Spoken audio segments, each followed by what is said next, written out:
हमारी सास थी, बहुत नेक और भली, लेकिन थोड़ी गुस्सैल थी। गुस्सा आने पर सब तहस नहस कर देती थी। पर अब ये इस दुनिया में नहीं है। हाँ संगीता, माँ होती तो तुम इनकी कोई बात टाल नहीं सकती थी, वरना तो माँ घर में भूचाल ले आती। संगीता मन में खुश होती है कि अच्छा है कि ऐसी औरत अब इस घर में नहीं है। लेकिन दिखावे के लिए वो जैसे ही सास की फोटो के सामने हाथ जोड़कर खड़ी होती है, ये क्या? सास उसे देखकर मुस्कुराने लगी। संगीता आंखों को मलकर एक बार फिर से देखती है, लेकिन फिर सास के चेहरे का भाव, भंगिमा यानी एक्सप्रेशन बिल्कुल बदले होते हैं। वो अपने पति और ससुर को कहती है, माँ की तस्वीर तो स्माइल कर रही है। ना ना बेटी, ये कैसे संभव है? जरूर तुम्हें कोई गलती हुई होगी। ऐसा कैसे हो सकता है? लगता है तुम शादी की सारी फॉर्मेलिटी करते करते थक गई हो। तुम्हें आराम की जरूरत है संगीता। खैर, सारे संगीता की बात को इग्नोर कर कमरे में चले जाते हैं। वैसे सास की फोटो पर एक्सप्रेशन एक के बाद एक बदलते ही रहते हैं। सुबह होती है।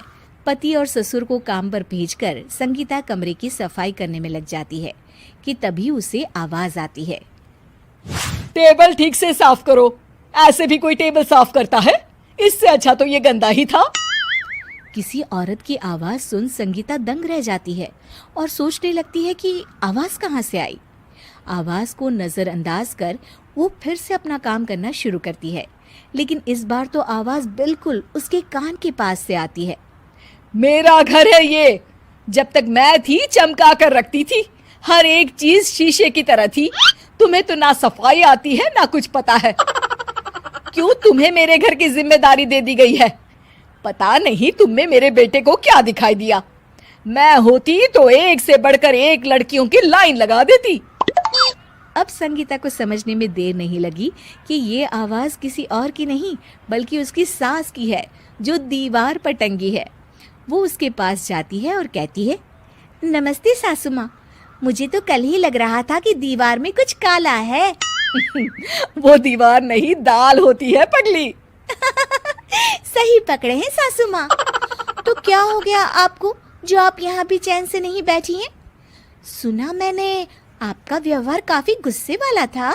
चुप रहे तू, ज्यादा बकर बकर ना कर। घर का काम करना तो आता नहीं, आई है मुझसे बहस करने। हाँ देखिए सासू माँ, मैं आपसे साफ साफ कह देती हूँ, मुझसे पंगा लेने की कोशिश मत करिएगा।